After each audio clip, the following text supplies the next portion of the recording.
There is a value of a lesson in reading that certain people want to be allies with certain other peoples. It's important to remember that each person, no matter how big you are, if you are, say, one person, you are still one entity. And if you are the leader and one person, but the body underneath you is all of your people, you are still one person. Your decisions are just more difficult to make. Now, as we move forward and we start creating new relationships with each other and start breaking these old bonds, we need to realize that the things that we have in our places that protect the people as leadership are there. And when you allow for yourself to have another person's stuff in your stuff, you're taking the responsibility for their stuff.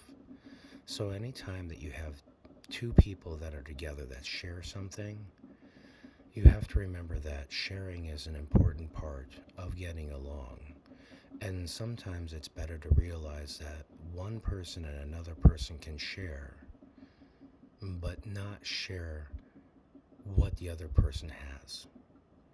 So if my body of myself has, say, a bunch of toys over at my friend's house, and my friend's house is using all these toys, right? And it's helping out my friend, and my friends are playing with it over there, and they're building cool stuff like Tesla cars. We'll just go there, okay? Okay, so I loaned your people in your country a Tesla factory, and it goes into your country. Tesla's a huge factory. The problem with inviting people to come to your country that aren't from your country is that they can say that you stole information from them, or that you're copying them, or that you have the idea to disenfranchise them, or that you're putting hidden hardware technology in things. Okay, do you understand?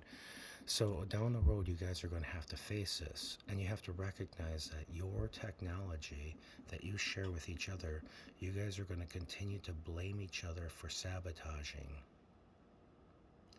because you didn't create good boundaries yet. Okay? When you guys are stealing secrets from one another, when you guys are setting each other up to fail, and then you put stuff in other people's hands that doesn't help the person, that's not being a friend with another person. Because I am one person and you are one person, but the leader of Russia is the leader of all of his people. And if we were to put a company in his country, or if we were to put something over there, we have to understand with the agreement that when it goes over there, it's not American.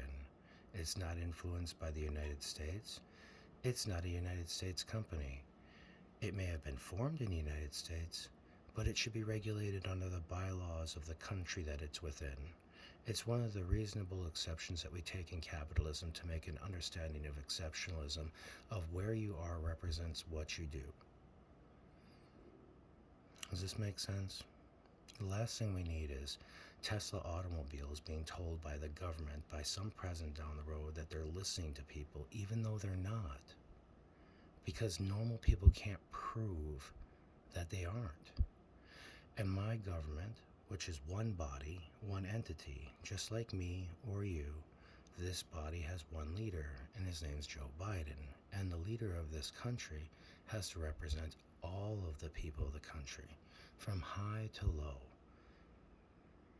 If we were to get something cool in our country like Samsung, or there's a lot of other cool companies out there I can just keep throwing at you, right? All right. Then when Samsung comes to our country, it's our responsibility to not only give them a space to be in our country because we're capitalistic, but it's also our responsibility not to steal their secrets. And it's also our responsibility to protect their company in our country. These are agreements that we make across the lines. And as we move into different fields of things and away from gasoline and we get to be more clean, we're going to find that it's very important for us to maintain these boundaries, to be honest with our food, to start creating seeds that will germinate again, to be clear about chemicals that we've put onto the food that we're giving to one another. And for all sakes concerned, we really need to stop working on weapons and machinery of war in countries that are not the countries that want to commit themselves to war. E.g., if you really want to blow up the world, go do that stuff on your own soil.